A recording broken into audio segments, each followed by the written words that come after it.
Massalia Vox. Média. J'ai fait croire un jour à une personne en particulier que j'avais des pouvoirs magiques. C'était chaud. C'était très très chaud. C'était quoi tes pouvoirs magiques? Un jour, j'étais en projet européen. C'était dans un autre pays, je ne me rappelle plus lequel exactement. Mais c'est un projet que j'ai beaucoup aimé, j'ai adoré les personnes. C'était d'ailleurs dans le sud de la France, je crois savoir. Et du coup, c'était avec une belle équipe. Et il se trouve que j'avais un tour de magie avec des cartes et avec des complices dans le public. Mais les gens ne savaient pas que j'avais des complices. Je leur demandais de choisir une carte au hasard, de pointer du doigt vers une des 9 cartes qui étaient posées sur la table. Et il faut savoir que moi, je me retournais et du coup, impossible de voir quelle carte est sélectionnée. Mais les personnes complices autour de la table allaient faire semblant de ne pas croire au pouvoir, etc. Comme ça, en fait, ils faisaient bien comprendre qu'ils ne faisaient pas partie de mes complices. Et quand j'arrivais, via un signe secret, j'arrivais tout le temps à deviner quelle carte était sélectionnée. Et tout simplement en touchant le front des personnes, en observant les niveaux de chaleur au-dessus des cartes, j'arrivais tout le temps à deviner laquelle c'était. Et petit à petit, les personnes se sont vraiment pris au jeu. Et à chaque fois, je commençais à raconter le tour de magie à une personne du groupe, encore une autre, encore une autre. Ce qui fait qu'à la fin, la majorité des personnes étaient au courant qu'il n'y avait pas vraiment de magie derrière. Mais petit à petit, en fait, l'effet de foule était tellement intense qu'à la toute fin, il y avait une seule personne qui n'était pas au courant. Et il faut savoir que c'est une personne qui était assez sensible aussi. Et du coup, à un moment, le jeu, c'était de lui dire, maintenant c'est à toi. Je vais transmettre ce pouvoir à toi. Et comme je l'ai transmis à d'autres personnes avant cette personne-là, mais du coup, je lui transmets ce pouvoir, elle se retourne, on choisit une carte au hasard, ou on choisit pas du tout, la personne revient sur le jeu et elle dit « je pense que c'est celle-là ». Et là, tu as tout le groupe qui explose et qui dit « waouh, tu as trouvé, c'est trop fort et tout ». Et en fait, la personne, elle vient te voir, elle dit « oui, en fait, j'ai senti de la chaleur sur ma main ». Et là, en fait, c'est là où je me suis dit « mon Dieu, un grand pouvoir implique de grandes responsabilités ». À la fin, je lui ai annoncé. Et du coup, c'est une personne qui l'a très très mal pris parce qu'elle y croyait vraiment et ça l'a blessée. Et du coup, petit à petit, je me suis excusé et c'est devenu quelque chose que je fais souvent en projet européen. Mais à la toute fin, la leçon, c'est attention aux gourous qui existent, que ce soit dans les projets européens, que ce soit dans le monde associatif, dans le monde de l'entreprise, dans le monde spirituel aussi. Il y a des personnes avec des petites astuces qui vont réussir à capter l'attention, à motiver les gens et à capter leur cœur en fait. Et c'est un outil que je développe aujourd'hui pour préparer au sens critique, notamment des plus jeunes. Il y a toujours cet effet magique au tout début, on passe un bon moment, c'est un effet de cohésion qui est assez fort. Mais à la toute fin, les gens se rendent compte que oui, il faut augmenter sa capacité à poser des questions, à ne pas tout croire et à vérifier. Et du coup, c'est quelque chose qui fait partie aujourd'hui de mon arsenal d'outils en projet Erasmus. Quelle intro! Quelle présentation! Donc tu t'appelles Samir, tu as 38 ans et tu aimes raconter des histoires. Exactement. Et à côté de ça, je fais des cookies 2 fois par semaine parce que j'adore ça. C'est quelque chose que je fais pour moi et pour mes proches. Je teste différentes recettes et c'est vraiment quelque chose qui m'apporte de la joie. Et ça fait partie des petites astuces dans mon quotidien pour garder le sourire. Et quand il y a du chocolat fondu avec des cacahuètes et d'autres recettes, automatiquement, en fait, mon niveau de bonheur augmente, surtout quand je partage les cookies à la toute fin. C'est quoi tes cookies préférés? Alors, c'est un cookie double chocolat avec des cacahuètes et c'est une préparation que j'expérimente depuis à peu près 2-3 mois et que j'adore. J'ai une photo qui montre un morceau de cookie dévoré avec un petit coulis de chocolat à l'intérieur et différents ingrédients. Et ça fait vraiment partie de ce qui, comment dire, de ce qui me caractérise aujourd'hui. Je pense même que je vais lancer un petit site internet pour vendre des cookies sur le côté pour des amis ou des proches, juste pour tester parce que ça, c'est vraiment quelque chose que j'ai envie d'intégrer un peu plus dans ma vie. Waouh! Moi, je veux des cookies. Je Ok. trouve ça tout à fait problématique d'ailleurs que tu sois venu aujourd'hui sans cookies. Il se trouve que je me suis posé la question, est-ce que je viens cet après-midi ou pas? Parce que j'ai différentes deadlines, mais je me suis arrangé. Et du coup, pas assez de temps pour passer devant le four et faire ces recettes. Mais je garde en tête que les cookies, c'est quelque chose à partager aussi avec Massalia Vox lors de mon prochain passage, Inch'Allah. Trop bien. Est-ce que, juste, tu veux me parler de toi au-delà de tes tours de magie et de ton amour des cookies? Est-ce que tu peux me raconter un peu une histoire du petit Samir? Ah! Alors, il y a une histoire que je raconte parfois quand je suis en petit groupe. Hem, je suis né en 87, le 5 août 87 et c'était le jour de l'Aïd et ma maman a décidé de mon nom. Du coup, elle a décidé de m'appeler Samir. Samir, ça a plusieurs sens. Le premier sens, c'est quelqu'un qui est joyeux. Le deuxième sens, c'est quelqu'un avec qui il est agréable d'avoir une conversation la nuit. Et je me suis aussi rendu compte qu'en Inde, c'était un nom qui était largement utilisé aussi pour parler du vent. Il y a un vent qui s'appelle Samir. Et du coup, tout ça, ça a construit un peu une sorte de légende. Aujourd'hui, j'adore raconter des histoires, poser des questions, être posé au coin du feu le soir. Et du coup, ça fait aujourd'hui partie de mon identité. Et s'il faut savoir un petit truc en plus sur moi, c'est je suis venu en France quand j'avais 7 ans. Du coup, je suis né en Algérie. Et en Algérie, j'avais eu une enfance qui était assez riche. J'étais amoureux des bouquins. J'adorais lire. À chaque fois que j'avais un peu de sous de côté, je fonçais vers la librairie et j'essayais de m'acheter un maximum de livres. Et si vous voulez une histoire que j'ai jamais racontée à personne, j'étais d'un assez bon niveau à l'école et à la fin de l'année, on gagne par exemple des livres qu'on peut choisir. C'était sur la table du directeur qui nous remercie, qui nous félicite. Et du coup, j'en choisis un. C'était une histoire avec un lion, avec les animaux de la forêt. Et je le pose à la maison. Je vais jouer avec mes copains à l'extérieur.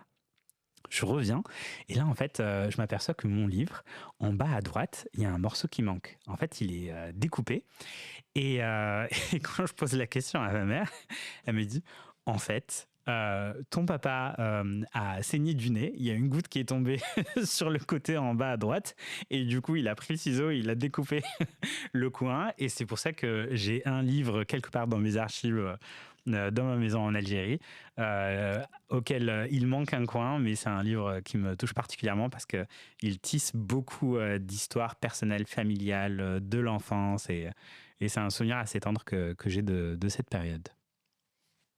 Est-ce que, tu as d'autres, livres qui ont changé quelque chose pour toi ou qui ont un peu, eu un rôle dans ta vie? Est-ce que tu aurais Quand je suis arrivé en France, j'ai directement, plongé dans une classe de CE2. J'avais fait, CP, CE1 en Algérie et en arrivant en France, du coup en fuyant la guerre civile en 95. Là, j'étais toujours amoureux de la lecture, sauf que même si j'arrivais à parler français, c'était difficile de lire. Et j'aimais beaucoup deux choses, lire et les trousses et les pochettes. Et du coup, j'ai une enseignante, Madame Lopez, qui m'a appris comment lire et écrire en l'espace de 3 mois. Et je suis vraiment tombé amoureux du français à ce moment-là. Et les bouquins avec lesquels j'ai vraiment commencé, c'était les Tom Tom et Nana. Et ça m'a suivi pendant très très longtemps. Si jamais il y a un livre qui m'a particulièrement marqué aujourd'hui, euh, c'était Max et le robot. C'était un livre de science-fiction que j'ai rencontré chez le dentiste dans la salle d'attente à Paris. Ma maman est née à Paris, mon grand-père faisait partie de la première génération à venir travailler en France. Et dans cette salle d'attente, je vois ce livre avec une couverture bleue, avec un petit garçon blanc, avec un robot métallique qui avait une origine extraterrestre. Et dans cette histoire, ça parlait de capitalisme, ça parlait de culture générale et ça parlait d'une société un peu dystopique où toutes les fortunes étaient concentrées dans les mains de quelques-uns. Et il se trouvait qu'il y avait un concours, une sorte de qui veut gagner des millions. Et ce jeu était capable de poser des questions très précises et il n'y a personne qui arrivait à la somme finale.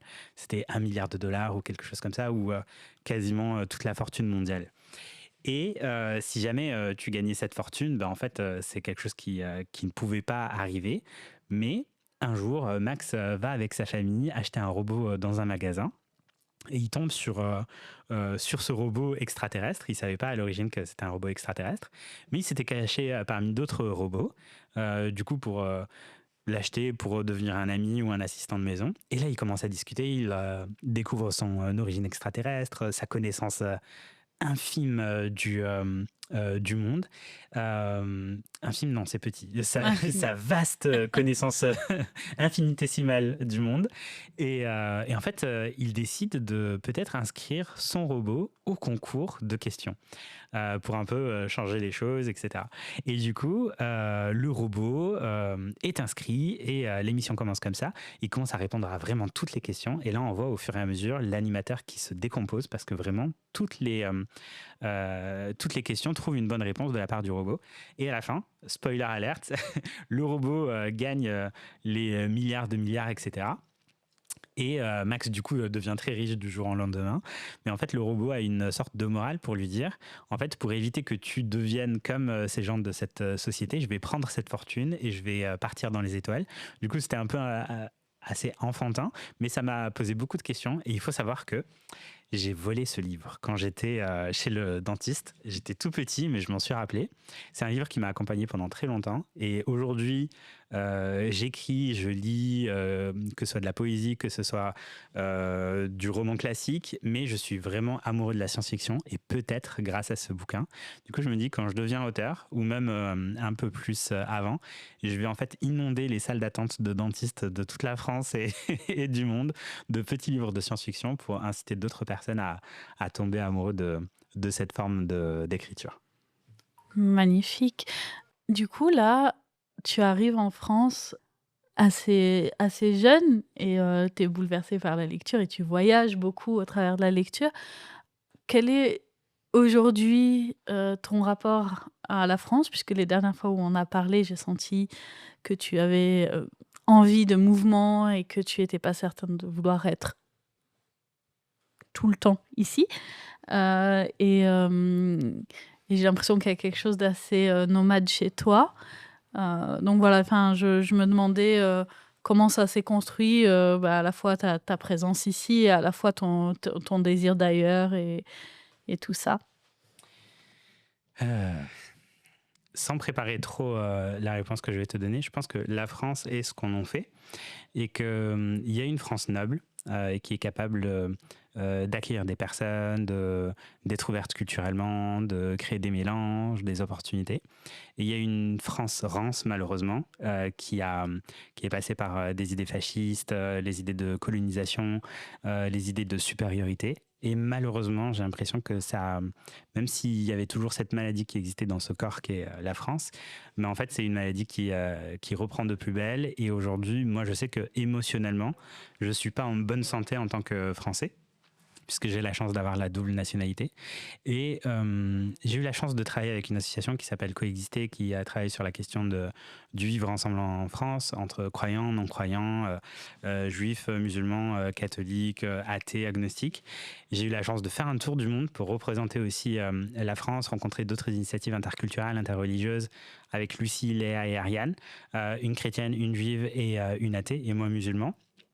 Et j'ai fait beaucoup d'ateliers autour de la laïcité, du vivre ensemble, de la compréhension mutuelle, de comment on crée une identité commune, avec des repas partagés, avec des conférences, avec vraiment des moments de déconstruction des préjugés. Et il y a quelques années, pour moi, il y a eu une fracture et un vrai bouleversement. C'est le passage à l'époque Zemmour, où il y a vraiment eu une sorte de libéralisation de la parole xénophobe, islamophobe. Et là, je me suis plus du tout reconnu dans le projet français. J'ai eu la chance, par mon parcours, de rencontrer, par exemple, des diplomates, des hommes et des femmes d'État qui représentent pour moi ce qu'il y a de meilleur dans la notion de ce que je me fais de la France. Et je me suis rendu compte qu'il y avait d'autres personnes qui étaient plus avec une idéologie arriviste, pour être élu, pour avoir des fonds, pour être vu médiatiquement. Et aujourd'hui, malheureusement, ça paye beaucoup d'être xénophobe, islamophobe, raciste tout simplement. Et pour moi, en fait, ça m'a fatigué, ça m'a brisé le cœur. Et j'ai contacté un ami à moi, je lui ai dit, Fahad, j'ai envie de partir, qu'est-ce qu'on fait? Lui, il a une ONG qui fait pas mal de projets européens. Et pendant quasiment 2 ans post-Covid, j'ai voyagé un peu partout en Europe. Je suis parti en Guadeloupe, en Italie, au Luxembourg, en Suède, à Malte. J'ai fait vraiment beaucoup, beaucoup, beaucoup de voyages. Malte, c'était avec un autre projet.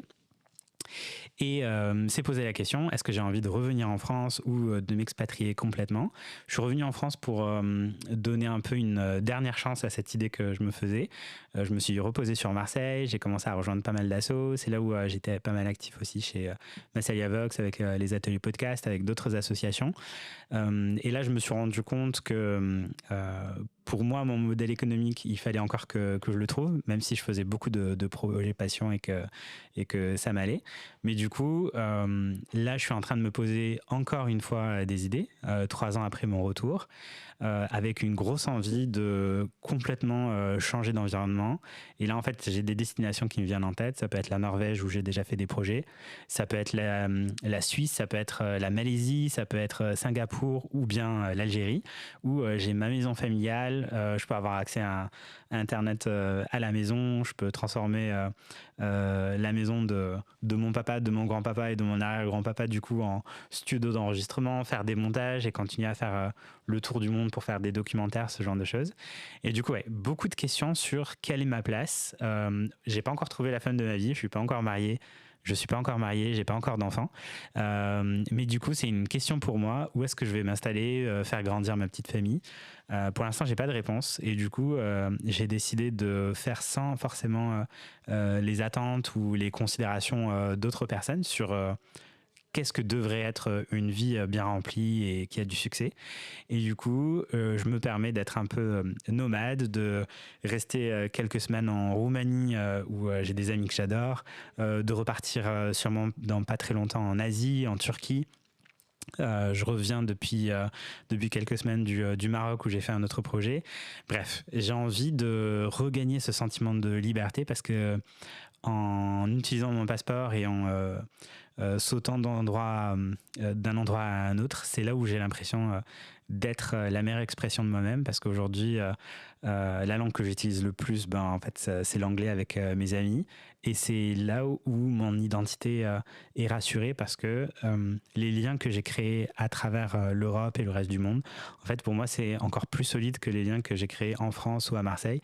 Et c'est pour ça que quand je suis sur Marseille, en fait, le monde me manque.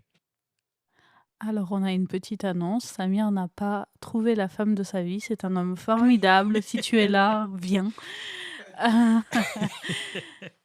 Bon, non, mais sinon, j'ai bien aimé ta distinction entre la France et Marseille. Et du coup, j'ai entendu ton rapport à la France et je suis curieuse de ton rapport à Marseille. Pour moi, Marseille, c'est un rapport un peu extraordinaire. Quand je suis arrivé en France, c'était 3 ans à Perpignan, en 95 jusqu'en 98. Et le lendemain de la Coupe du Monde 98, du coup avec Zizou et tous les autres, on a déménagé sur Marseille, on a pris la voiture et on est parti. Du coup, je crois que c'était en juillet 98. Et du coup, on a fait le chemin en voiture de Perpignan jusqu'à Marseille. Et je disais à tout le monde, à tous mes copains, avant les grandes vacances de l'été, que j'allais sur Marseille, j'allais aller dans les quartiers nord, là où était Zizou et tout, jusqu'à ce que je me rende compte c'était quoi les quartiers nord et c'était quoi le Marseille ségrégué, où je suis arrivé au collège pendant 4 ans et c'était peut-être les 4 pires années de ma vie, parce que harcèlement scolaire, parce que beaucoup de questions. Moi qui aimais les gens, rencontrer différentes cultures et tout, on m'a toujours vendu Marseille comme un lieu où il y avait beaucoup d'origines, beaucoup de mélanges. Je me suis aperçu que parfois les communautés se parlaient pas et il y avait une sorte de ségrégation aussi spatiale. Je me suis assez vite rendu compte que dans le collège où j'étais, ou dans le quartier où j'étais, c'est comme si on avait mis les Noirs et les Arabes d'un côté et les Blancs dans d'autres établissements. Et du coup, petite frustration aussi de me dire, mince, il y a quelque chose qui cloche avec cette ville. Mais c'est la ville où mon papa a trouvé du travail. Au début, il était ambulancier, ensuite chauffeur de taxi. C'est là où j'ai eu de grandes histoires d'amitié. Marseille, c'est assez particulier. C'est la ville que ensuite j'ai toujours voulu quitter, mais je suis toujours revenu sur Marseille. C'est une ville qui m'a beaucoup apporté, qui me correspond dans mon identité. Parfois, j'ai l'impression, en tout cas en France, je me définis plus comme marseillais que français, parce que c'est plus, ça me définit un peu mieux. Et à l'étranger, bizarrement, c'est là où je me définis plus français qu'autre chose.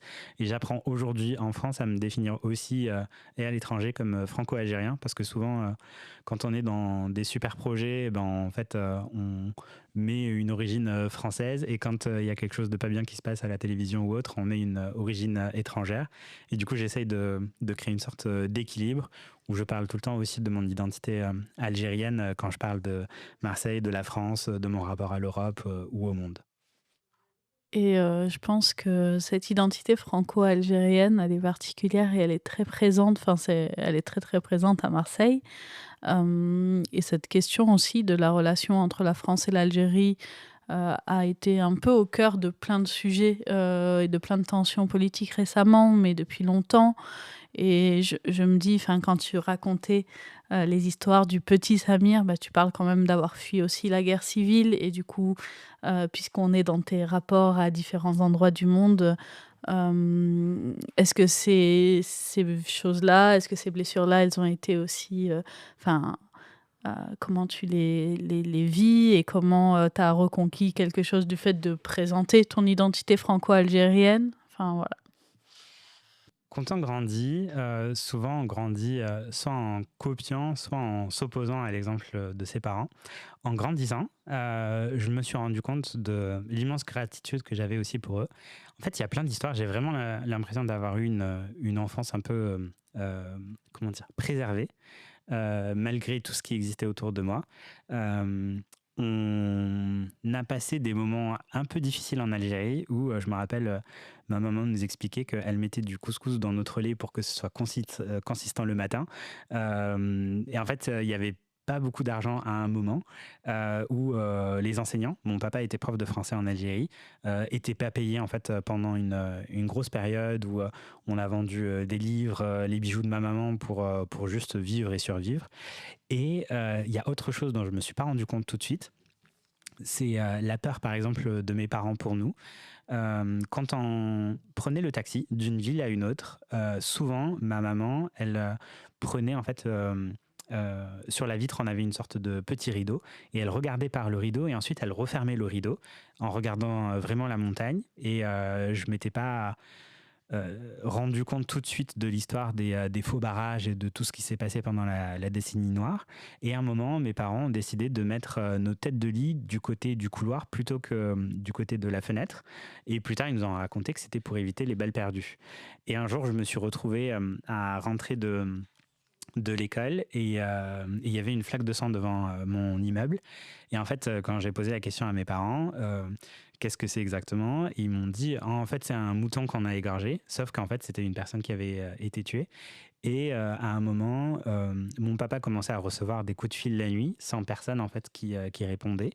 Et on a compris qu'il y avait une liste de certaines personnes qui étaient visées, parce que, par exemple, mon papa était en train d'enseigner la langue de l'infidèle, selon certains élèves qui avaient un peu le cerveau tourné vers l'extrême. Et du coup, à ce moment-là, comme ma maman était née à Paris, elle était française, et on était de fait français, on a été rapatriés. Du coup, nous ne sommes pas réfugiés.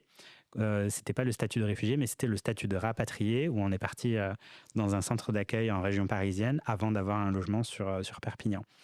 Du coup, j'ai un rapport très ambivalent avec l'Algérie. C'est mes racines. Je connais l'histoire de à peu près, parce qu'il y a beaucoup à dire, l'histoire de l'Algérie, l'histoire révolutionnaire, l'histoire coloniale, à quel point ça a été aussi un moment important dans des causes de libération internationale, que ce soit en Afrique, que ce soit au Vietnam, que ce soit dans d'autres pays.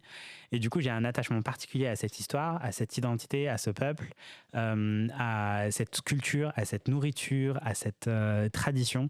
Et du coup, cette fierté d'être algérien, malgré en fait 132 ans de volonté d'être effacé ou soumis à un diktat suprémaciste, bah en fait, ça crée une fierté automatique. C'est pour ça que les Algériens adorent leur drapeau.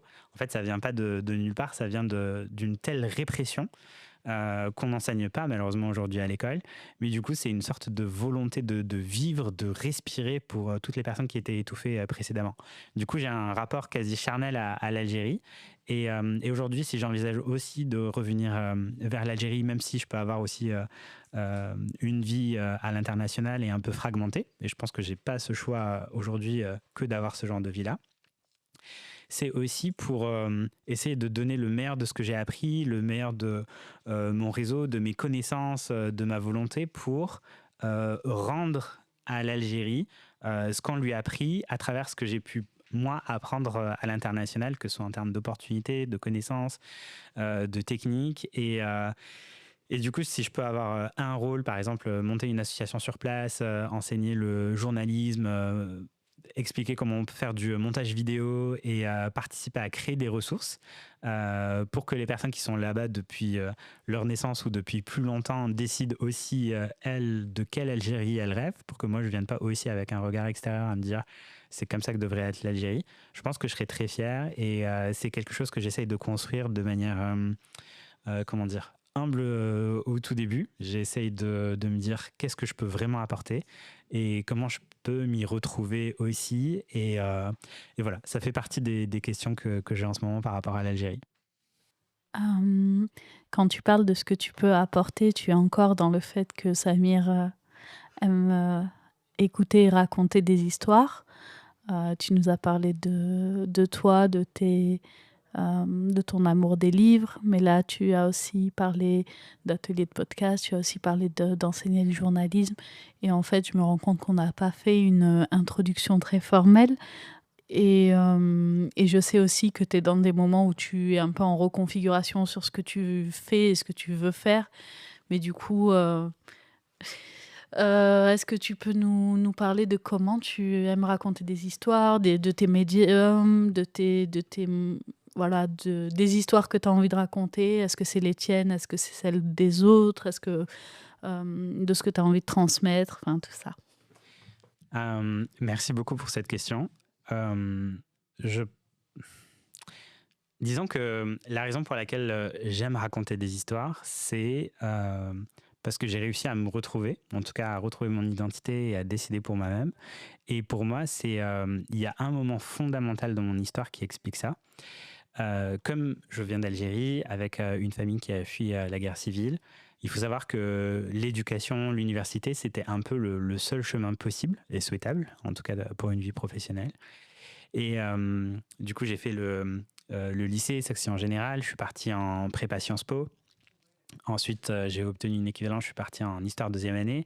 Ensuite, je suis parti en lettres modernes. Ensuite, je suis parti en langue étrangère appliquée pour apprendre l'arabe et l'anglais. Et au fur et à mesure, je me suis rendu compte que c'était pas forcément ma manière préférée d'apprendre. Il y a quelque chose que je raconte pas tout le temps, mais le jour où il y avait un examen d'anglais, je suis arrivé avec quelque chose comme 2 minutes de retard à l'université. Et en fait, je suis resté coincé devant la porte. Plus tard, en analysant ça, j'ai compris que c'était une crise de panique. J'ai eu une angoisse assez incroyable. Je me suis dit, en fait, j'y arrive pas. Je peux pas rentrer, c'est trop. Et même si j'aurais pu être accepté dans la salle, je me suis dit, en fait, je suis resté bloqué pendant plusieurs minutes devant cette porte que j'ai décidé de ne pas ouvrir. Je suis sorti de l'université. Du coup, c'est comme si j'étais sorti de mon script. Je suis parti téléphoner à ma maman en PCV, à l'époque où il y avait des cabines téléphoniques un peu partout. Du coup, PCV, pour nos plus jeunes auditeurs, c'est quand la personne qu'on appelle accepte l'appel et accepte de payer la communication.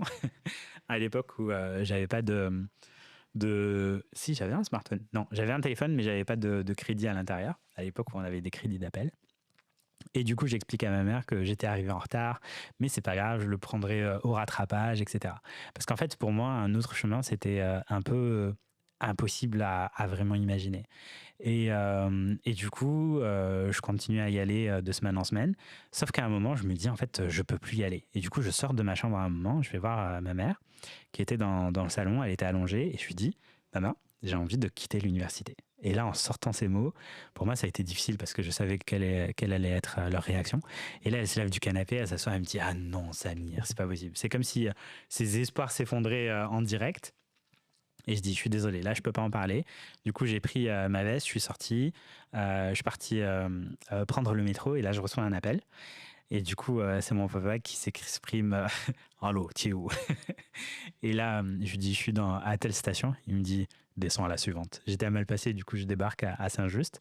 Il était avec sa voiture de taxi. Et, euh, et là, je rentre dans la voiture et il me dit, alors comme ça, ta mère m'a dit que tu voulais quitter l'université. Il était au volant. Je lui dis oui. Il se retourne vers moi, il me fait, c'est hors de question. J'exagère l'accent algérien, mais ça donne un peu l'ambiance qu'il y avait dans la voiture. Du coup, je ne dis rien, je ne négocie pas, je rentre à la maison, je vais dans ma chambre. Là, je fais une prière. Et en fait, c'est une doha qui a été absolument écoutée quasi instantanément, puisque dans toutes les universités de France, au même moment, on a eu un blocage massif en lien avec une loi qui était poussée par De Villepin à l'époque. Et du coup, pour moi, ça a été extraordinaire parce que physiquement, je ne pouvais plus rentrer dans l'université. On voyait les portails qui étaient bloqués avec des chaînes, avec des chaises, et des tables qui étaient enchevêtrées. Et du coup, voilà, physiquement, je ne pouvais plus y aller. Et du coup, j'ai dit, merci mon Dieu. Sauf qu'à ce moment-là, quand on n'a plus le chemin de l'université, il y a le chemin de la vie et on est un peu perdu. Qu'est-ce que je pouvais bien faire?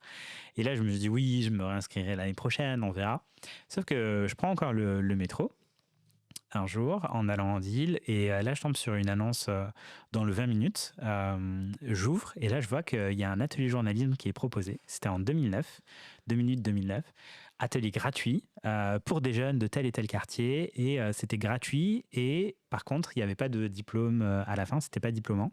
Et c'est là où j'ai vraiment redécouvert l'éducation populaire, l'éducation non formelle à travers cette association qui s'appelait l'Acte, qui avait été fondée à l'époque notamment par un ami commun, Pierre Alain.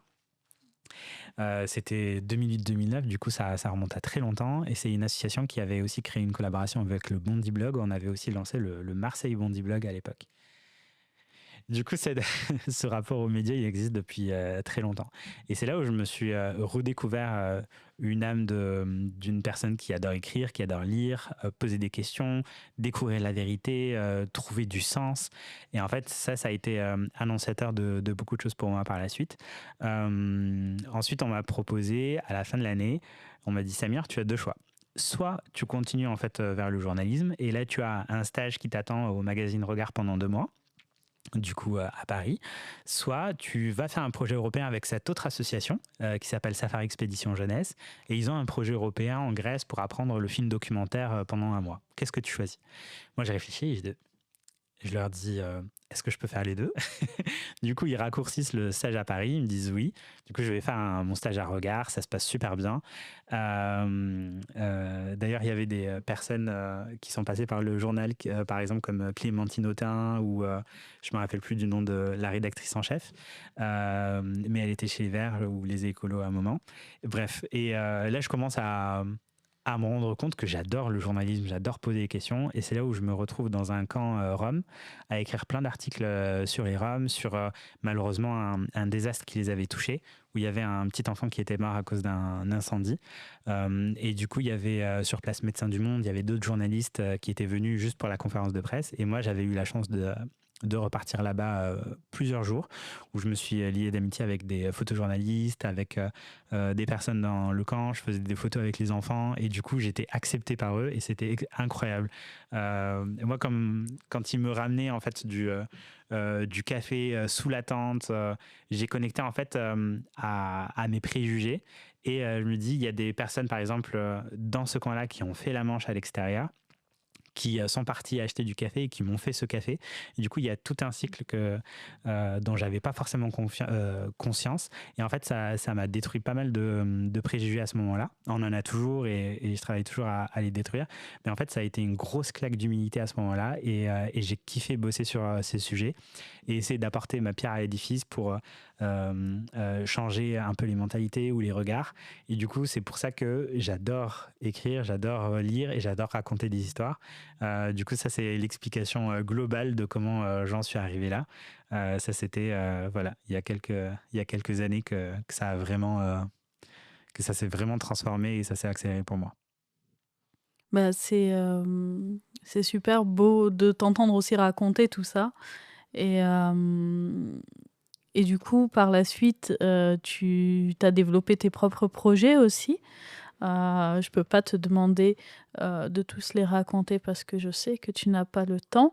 Mais, voilà, je sais qu'à un moment tu avais, une boîte de production, de podcasts. Je sais que, tu as une vraie réflexion sur comment mettre ces outils, au service des gens qui ont un peu moins, la parole. Et voilà, je voulais juste, te laisser un petit peu présenter peut-être une expérience ou des choses que tu as portées toi-même après avoir, appris, dans ces différents espaces de formation, de terrain, quoi. Merci beaucoup pour cette question et on en vient du coup au lien avec, Massalia Vox et avec l'écosystème marseillais. Si je dois donner une explication de tout ça pour moi, c'est que dans mon cœur, il y a un amour pour les autres, mais c'est aussi un amour révolutionnaire. C'est une grande colère contre les systèmes d'injustice.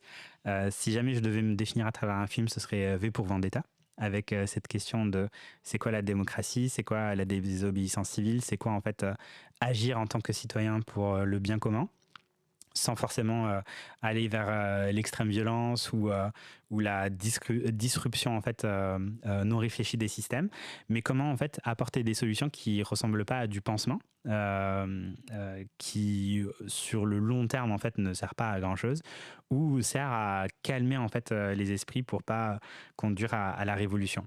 Et du coup, ayant conscience de beaucoup d'injustices à travers le monde, il y a des choses pour moi qui me paraissent aberrantes comme le trafic d'êtres humains.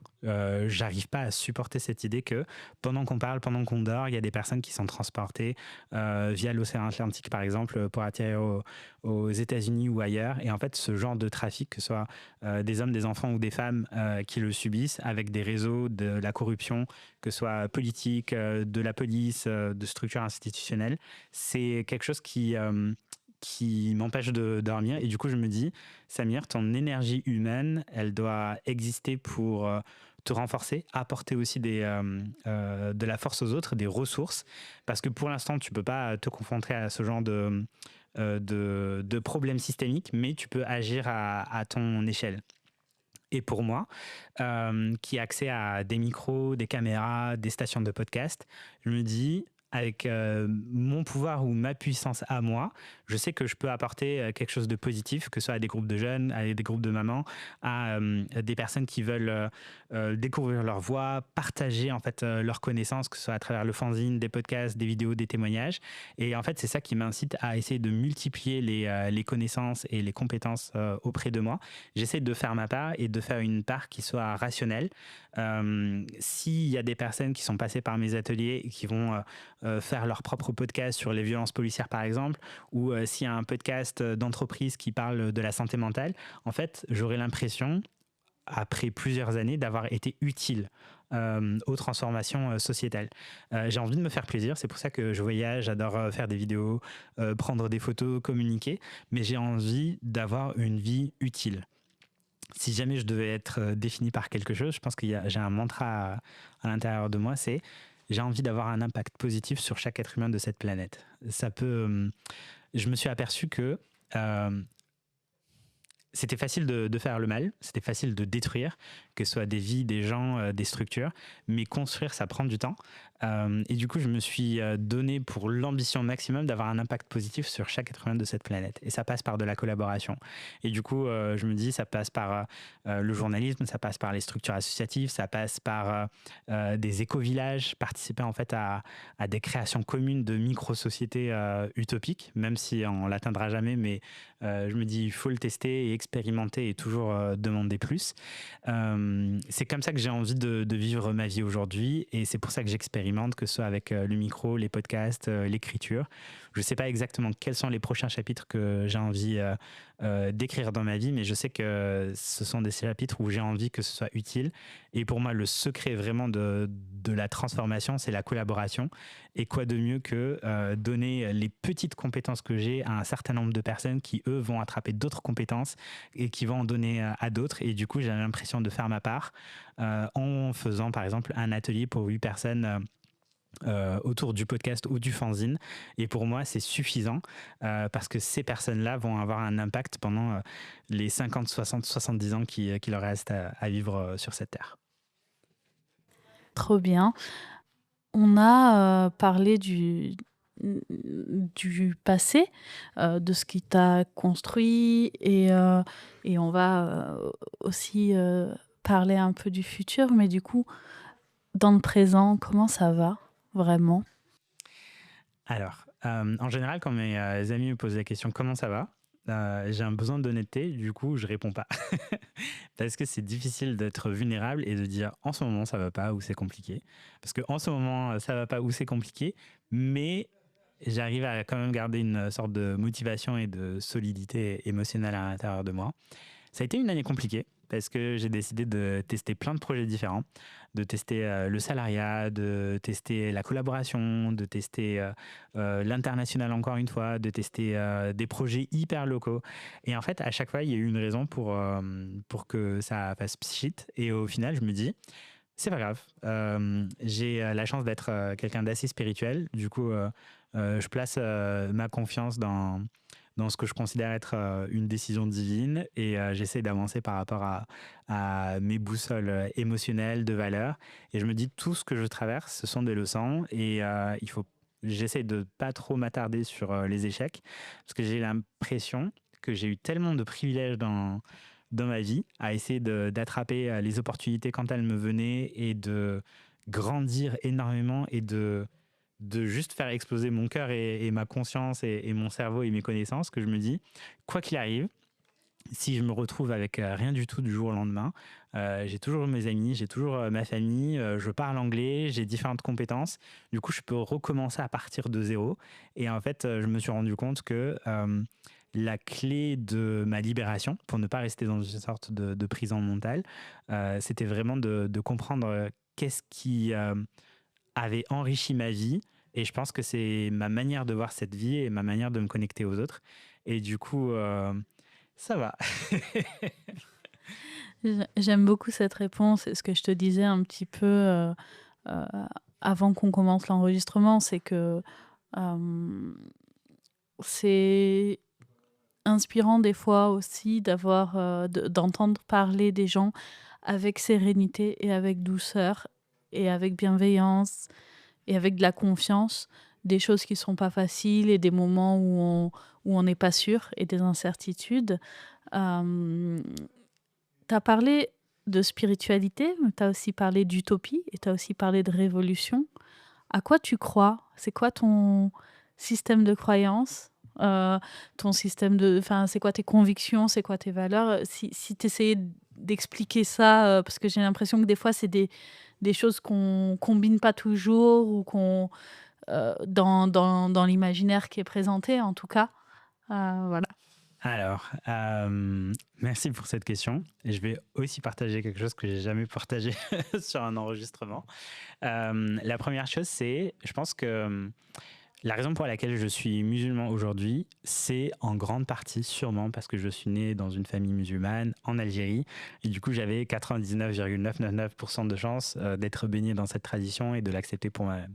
Sauf qu'à un moment, je me suis posé vraiment la question, si je suis musulman, est-ce que c'est vraiment parce que j'ai un cœur musulman ou bien parce que je suis né dans ce contexte-là? Et du coup, si j'étais né en Inde ou au Japon ou en Amérique latine, est-ce qu'il en serait autrement? Du coup, je me suis posé les questions de cause et d'effet et je me suis vraiment interrogé sur les autres religions, sur l'islam. Et avec mes petites connaissances de quand j'avais 10 ans, j'ai commencé à lire des bouquins, à essayer de me renseigner. Et ce que j'ai découvert, en fait, a conforté ma spiritualité. Je me suis dit, en fait, je l'accepte pour moi-même et c'est pas parce que je suis né dans une famille musulmane que je suis musulman. Je l'accepte aujourd'hui comme spiritualité interne parce que notamment sur les questions de bonté et de recherche de la vérité, c'est quelque chose qui me parlait énormément. Et du coup, à un moment, je me suis aussi... j'ai pris deux décisions. C'est une d'être musulman dans mon cœur, et la deuxième, c'est d'être quelqu'un de bon. C'est-à-dire défini par la bonté parce que j'avais envie que les gens soient bons avec moi et j'avais envie d'être bon pour les autres. Je me suis aperçu que c'était vraiment la qualité que je recherchais auprès des autres et c'était celle que je nourrissais le plus à l'intérieur de moi. Et du coup, spirituellement, c'est ça qui m'a vraiment accompagné. Pour en revenir à tes autres questions, quelles étaient-elles exactement? Bah, c'était le lien entre spiritualité, mais aussi la question de l'utopie et de la révolution? J'ai eu la chance de beaucoup voyager, notamment avec l'Interface Tour, ce tour du monde que j'ai eu la chance de faire avec Lucille et Ariane, une chrétienne, une juive et une athée. Ça ressemble à un début de blague. Mais avec elle, j'avais fait 32 pays en 10 mois. On avait récolté 100 000 euros. On avait fait un travail qui était juste génial. J'ai adoré en fait cette expérience et ça m'a beaucoup impacté pour la suite. Et avant ça, via les projets européens, j'ai rencontré d'autres types d'initiatives, par exemple les éco-villages, les écolieux, notamment en Italie, deux communautés qui avaient bossé pendant 30 ans pour récupérer toutes les parcelles de terrain, de maisons d'un village traditionnel qui s'appelle Torri Superiore. Et du coup, de voir qu'ils ont travaillé sur la permaculture, sur le partage des richesses, sur le partage de compétences, de ressources, pour moi, ça m'a énormément inspiré. Je me suis dit, waouh, en fait, on peut créer une petite communauté avec des valeurs, être ouvert sur le monde pour pas se transformer en secte qui savons mieux que les autres et du coup, on s'enferme dans certaines idéologies. Non, en fait, ça, c'était quelque chose qui était ouvert et je me suis dit, waouh, ils sont en contact de la nature, ils produisent des connaissances avec des bouquins ou autres. Ils accueillent des volontaires internationaux, ils accueillent des projets européens. Pour moi, c'est ça le genre de société où j'ai envie de me retrouver. Et du coup, c'est comme ça que j'ai commencé à construire mes utopies. Et l'écolaire, ça a été de voir ce qui se passait au Rwanda, en Bosnie-Herzégovine, à Auschwitz, en Afrique du Sud, en Palestine, ce qui s'est passé aussi en Russie, en Chine, au Japon pendant les guerres mondiales. Bref, j'ai une sorte de colère sourde contre la méchanceté et en fait le fait de savoir qu'il y a des personnes qui souffraient soit par manque d'empathie de certaines autres personnes, soit parce que certaines personnes prenaient plaisir et jouissaient de la vulnérabilité d'autres personnes. Je me dis en fait j'ai envie d'être une sorte de rempart contre ce genre de choses et je sais que une utopie à moi, c'est c'est faire se revoir des personnes qui s'aiment et qui ont été séparées par la guerre, parce qu'elles étaient réfugiées, à cause d'autres situations. C'est vraiment essayer d'être un élément positif de cette humanité. Et si je devais vraiment définir moi comment je voyais la suite et comment être révolutionnaire, c'est j'espère qu'un jour mon nom sera oublié de l'histoire, complètement oublié de l'histoire, et qu'on se rappelle de moi juste comme l'un des ancêtres qui a travaillé à faire de ce monde en fait une utopie. Parce qu'il y a des peuples qui ont réussi à l'achever avec un certain équilibre avant la colonisation, avant ce qu'on appelle le monde moderne, technologique, plein de guerres et de situations hiérarchiques et suprémacistes blancs. Du coup, je sais que ça existe. Il y a des sociétés, même de type micro ou macro, qui ont réussi à achever une sorte d'égalité sociale, d'équilibre avec la nature. Et je me dis, en fait, c'est l'utopie que j'ai en tête n'est pas une illusion puisqu'elle a déjà existé. Et du coup, avec les connaissances et les ressources qu'on a aujourd'hui, on arrive à possiblement créer des projets extraordinaires. Et du coup, moi, ce que j'ai envie de faire, c'est réunir des personnes qui pensent un peu pareil, qui ont cette volonté, mais qui ont des parcours différents et des volontés différentes aussi. Et c'est de faire un projet commun. Et ça passera peut-être par racheter une île, ça passera par racheter une grande maison, ça passera par prendre un village qui était abandonné. Il y en a plus de 400 aujourd'hui, par exemple dans le nord de l'Espagne, avec des maisons qui sont encore habitables, où on peut recréer une économie locale ou autre. Pour moi, en fait, il y a tellement de belles choses à faire. Il suffit juste de collaborer avec les bonnes personnes, d'avoir les bonnes ressources au bon moment, d'avoir sa vision, d'être à l'écoute des autres et d'être ouvert aussi à transformer le rêve initial. Pour moi, en fait, les utopies sont juste des projets en attente. Et si je devais définir un truc, c'est la différence entre un rêve et un projet, c'est une date. Et une autre de mes philosophies perso qui peut me définir, c'est tout ce qui n'est pas donné est perdu. C'est très beau. J'avais 3 petites questions pour conclure, mais peut-être que tu as déjà répondu à la première. On enregistre cet épisode à la toute fin décembre 2025. Donc, la question, c'est qu'est-ce qu'on peut te souhaiter pour la suite, déjà pour 2026? J'ai l'impression que tu as un petit peu donné des éléments, mais si tu as envie d'y répondre. Il y a, parfois, on a beaucoup de courage pour les autres, mais parfois, on en manque pour soi-même. moi, j'ai un projet qui me trotte en tête depuis pas mal d'années que j'ai vraiment envie de créer. C'est des sortes de retraites à la campagne où on réunit, que ce soit des militants, des activistes ou des personnes qui veulent apprendre ou faire ensemble. Et en fait, ce que j'espère faire dans les prochains mois, c'est organiser ce genre de retraite où on va apprendre par exemple à communiquer, à cuisiner ensemble, à avoir aussi certaines compétences au niveau professionnel, faire du cheval ensemble, faire ses pizzas en groupe avec un petit four qui sera au milieu de la salle avec des mini pizzas et chacun fait sa propre recette. Mais en fait, c'est créer des micro-communautés pendant une semaine, un peu sur cette idée des projets européens qui durent une semaine, mais quelque chose en plus petit comité, avec une thématique assez spécifique. Du coup, en fait, c'est créer des axes de solidarité, de partage de connaissances et d'expériences humaines et de vie qui soient assez intenses pour vraiment être dupliqués et durer sur du très long terme. Et du coup, voilà, c'est ça qu'on peut me souhaiter, de trouver en fait la bonne communauté avec qui cuisiner en fait ce petit rêve qui existe dans un recoin de ma tête et de mon cœur depuis un certain temps. Bon, bah, j'espère que j'aurai l'occasion de venir cuisiner à la campagne. Euh,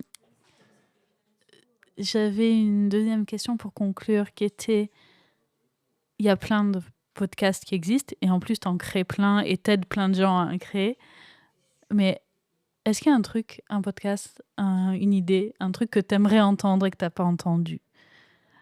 Est-ce qu'il y a une idée d'émission, de podcast que t'aimerais entendre, voir, de récit, un livre, quelque chose qui te semble manquer dans le paysage ou qui te ferait plaisir à voir ou à entendre?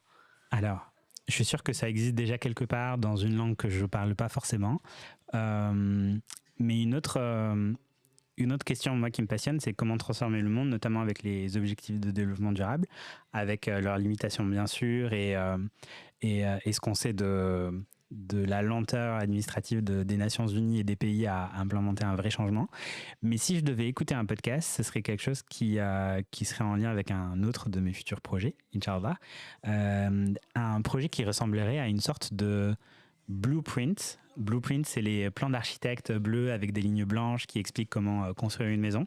En fait, moi, mon idée derrière, c'est de créer une sorte de blueprint factory où on met sur papier un guide de A à Z sur comment créer un projet. Par exemple, si en Afrique du Sud, il y a une association ou une initiative locale qui a découvert comment, avec une initiative, dépolluer une plage en 3 jours, ben en fait, une personne qui est en Corée du Sud, avec son petit groupe, en lisant cette initiative, peut reproduire exactement comment créer une communauté, comment communiquer autour de ça, comment créer une alliance internationale autour des questions de cette pollution, et avoir un effet assez comment dire, instantané et quantifiable.